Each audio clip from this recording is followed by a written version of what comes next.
Mes chers compatriotes congolais, je voulais faire quelques observations par rapport à la situation qui est en train de se passer dans notre Congo.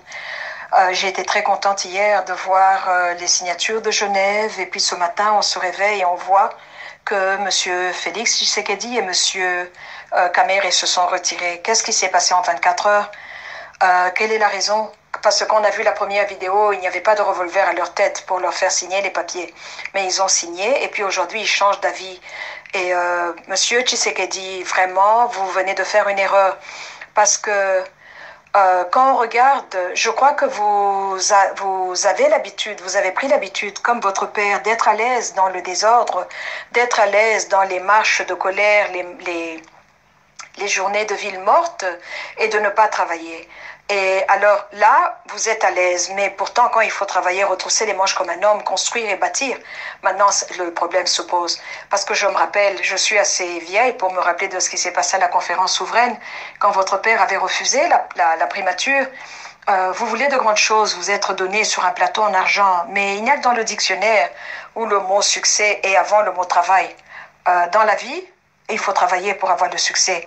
Et c'est vrai, l'argument que vous avez donné, que votre base, il y a eu beaucoup de personnes qui sont mortes dans l'UDPS, dans votre lutte pour la liberté, pour la République du Congo.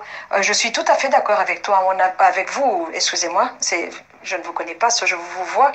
On a vu les morts qui ont eu lieu, mais ce n'est pas une raison pour exiger la présidence. On ne va pas remplacer un fils à papa qui n'a pas de track record, comme on dit, par un autre fils à papa, parce que d'aucuns parmi la tribu des Baluba du Kassai trouvent M. Étienne Tshisekedi comme un grand homme, et je respecte cela. Mais la grandeur n'est pas contagieuse, la grandeur n'est pas héréditaire, elle se mérite. Là, vous venez de passer à côté de la grandeur.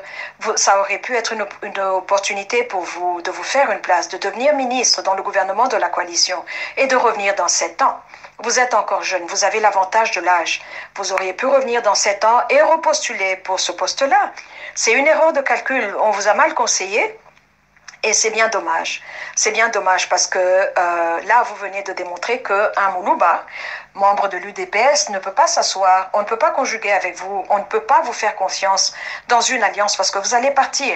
Et vous voulez le désordre, vous faites des grandes déclarations pompeuses et fracassantes. Mais quand il s'agit de travailler, ça, vous ne savez pas faire. Alors, il faut perpétuer le désordre et la boue. Et je viens prendre à témoin tous les autres Congolais des autres provinces de voir que le peuple Baluba, membre de l'UDPS, sont en train de vouloir créer le chaos et continuer à perpétuer le désordre dans le pays. Monsieur Fayou est du Bandundu, so what? Laissez-le travailler. Il a un record.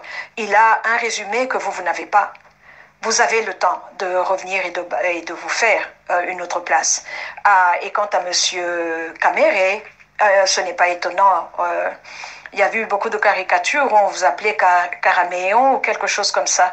Vous changez kazakh, vous tournez kazakh. Quand ce n'est pas vous, c'est rien. Et vous êtes un but de votre personne. Et c'est bien dommage. Mais en fait, je crois que c'est Dieu qui fait bien les choses, qui nous montre qui vous êtes. Qu'on ne peut pas vous faire confiance, qu'on ne peut pas compter avec vous, qu'on ne peut pas conjuguer avec vous. Vous n'êtes pas des amis à avoir sur le champ de bataille parce que vous êtes veule et lâche. C'est ça que vous venez de démontrer. Comment est-ce qu'on peut changer en 24 heures une petite pression et vous changer? Vous n'avez pas de qualité de leadership. Vous n'avez pas de colonne vertébrale. Et c'est ça que vous venez de démontrer au Congo. Vous venez de vous exposer vous-même, que les Congolais puissent prendre bonne note de ça et savoir ce que vous êtes collectivement et individuellement. Vous êtes vraiment une grande déception et c'est bien dommage, mais le Congo continue, la lutte continue et que Dieu nous vienne en aide.